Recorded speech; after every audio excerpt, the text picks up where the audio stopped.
José María Ramos, ¿cómo estás? Buenas noches.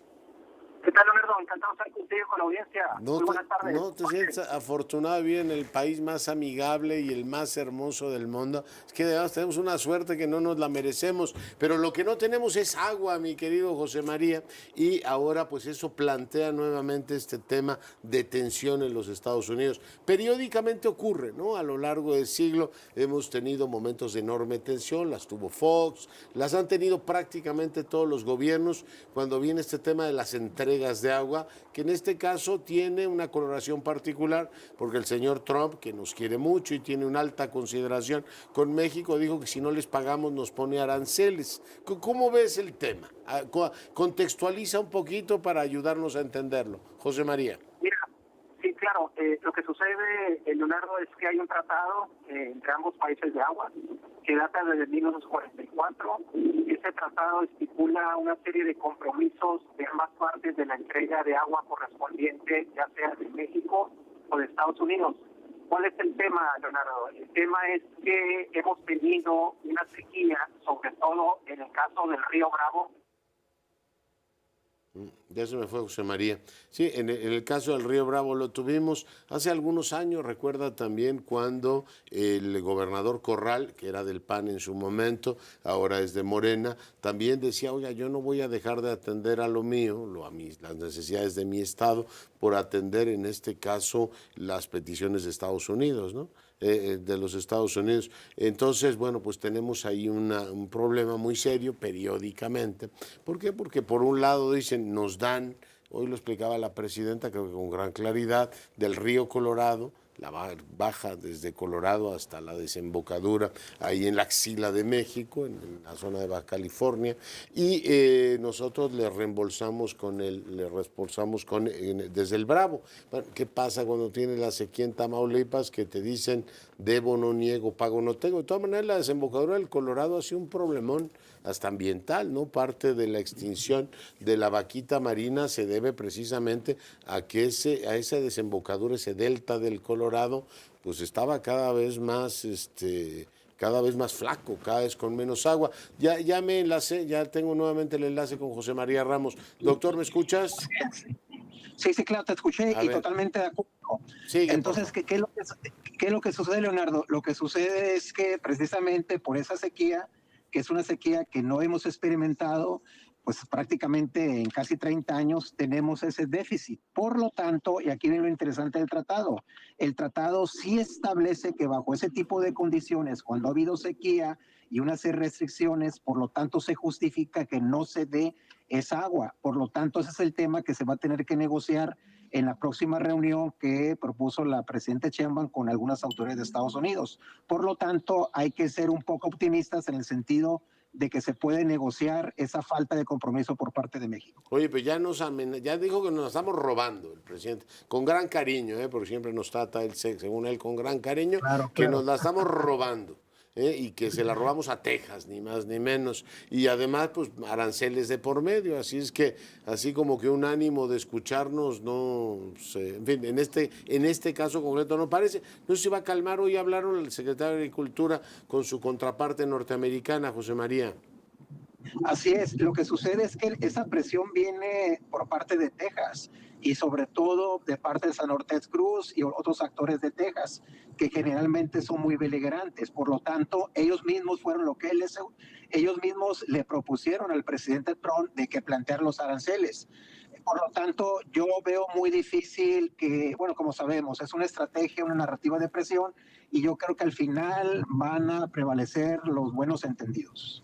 ¿Tú crees que así es? Oye, hace algunos años Javier Corral, como decía en su vida anterior, decía que la Conagua no había cumplido con su parte. En este caso, ¿hay que atribuir solamente la responsabilidad a la sequía? Desde mi punto de vista, sí, porque no tiene que ver con un tema de falta de compromiso por México y como lo comenté originalmente, esa falta de, digamos, el tema de la sequía sí es un argumento que está considerado en el propio tratado. Por lo tanto, eso es un tema que seguramente va a anteponer México y finalmente se va a llegar a una negociación. O sea, hay que entender el pragmatismo de los republicanos. Ya. Oye, pero con ese lenguaje tan amenazante y ya rompiendo pues cualquier principio de integridad del Tratado de Libre Comercio, te meten aranceles hasta porque tu coche contamina, ¿no? Sí, pero al final, como sabemos, es una estrategia muy particular, es una estrategia que hemos visto que está implementando la actual administración y que al finalmente hay que ceder, se cede al final. Entonces, en este tema es un tema muy sensible, al igual que el tema de los aranceles, por lo tanto, yo considero que al final se va a llegar a un acuerdo favorable para ambas partes. Oye, el plan C entonces es ceder casi siempre. En el plano más general, ¿cómo estás viendo la relación y cómo estás viendo el tema de la frontera? Durísimas palabras el otro día de Donald Trump sobre Tijuana, diciendo que es un lugar al que él nunca iría. Pero ¿cómo estás viendo en general el entorno, José María? Pues mira, lo que sucede es que estamos viendo otra narrativa por parte de una administración que curiosamente, Leonardo, sí ha favorecido bastante la frontera México-Estados Unidos y particularmente lo ha favorecido en esta iniciativa de la frontera del siglo XXI, que ha implicado una mayor infraestructura. Incluso en la administración del presidente Trump, en su primera administración, se modernizó toda la infraestructura del lado de las ciudades fronterizas. Entonces, los republicanos le siguen apostando, yo diría, a fortalecer la competitividad, la relocalización, las inversiones. Y lo que estamos viendo son pues estrategias de presionar políticamente al Estado mexicano para una serie de temas como el fentanilo, un mayor compromiso en materia de contención migratoria y los temas que ha sacado, ¿no?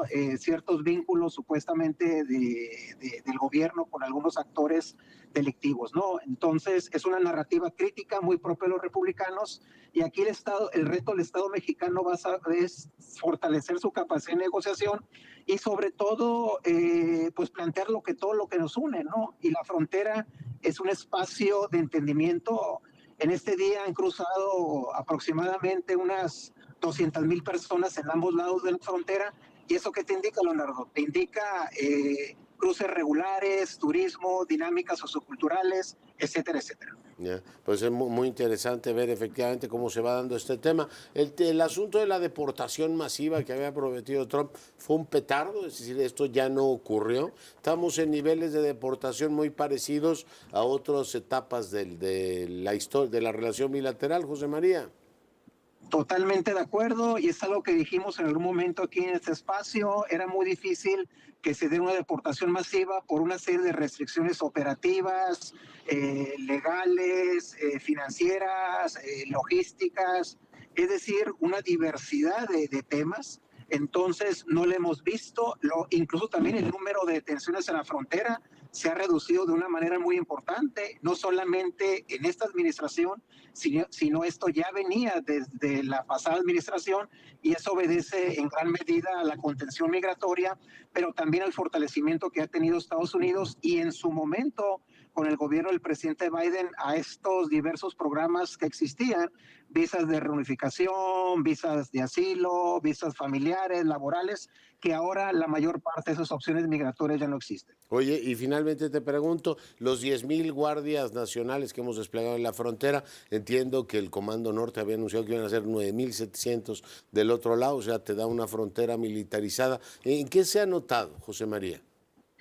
Pues se ha notado, Leonardo, en el sentido de la disminución de los cruces, es decir, en estos últimos 5 meses de este año fiscal de Estados Unidos, estamos viendo, el último dato son cerca de 200,000 personas las que han sido detenidas en esta frontera. Ese dato era el dato que tenemos por mes en el 2023. Entonces, sí hay una disminución radical y eso se debe en gran parte a la colaboración que tiene el Estado mexicano. Y segundo, porque la mayor parte de los programas de los cuales te hablaba, reunificación familiar, de humanitarios, laborales, están siendo restringidos. Incluso próximamente se va a dar a conocer un programa por la secretaria que tuvimos hace poco, Christine Noem.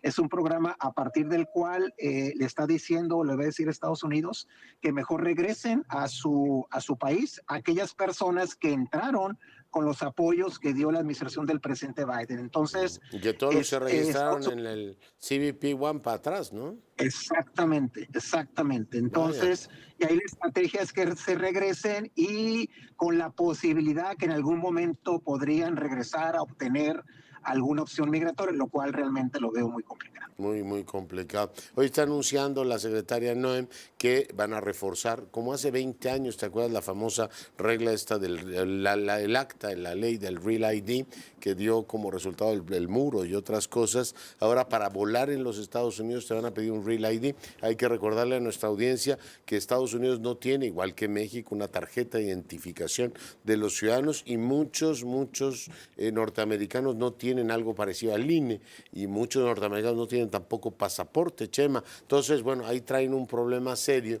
de cómo identificar a sus propios ciudadanos. Así es, y recordarás que fue unas propuestas que hizo la secretaria de Seguridad Nacional a México de compartir los datos biométricos. Ahora bien, Leonardo, hay un tema central. El próximo año cumplimos 40 años de la última reforma inmigratoria, y esa última reforma inmigratoria se hizo con el último presidente republicano, Reagan.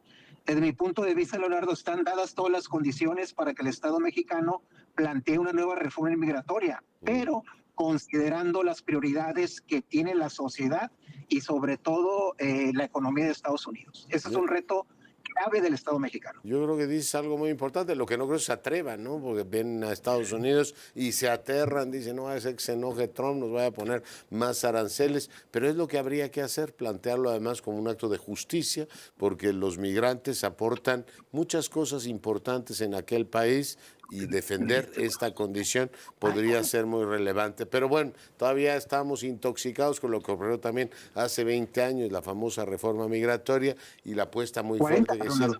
Sí, 40, la de Reagan, pero acuérdate que Jorge Castañeda y Fox apostaron a una reforma migratoria y acabamos muy mal. Pero bueno, así están las cosas. Te mando un abrazo, Chema. Hasta pronto, nos vemos. Cuídate. Cuídate Buenas tardes. mucho. Andrea Meraz, ¿qué tienes?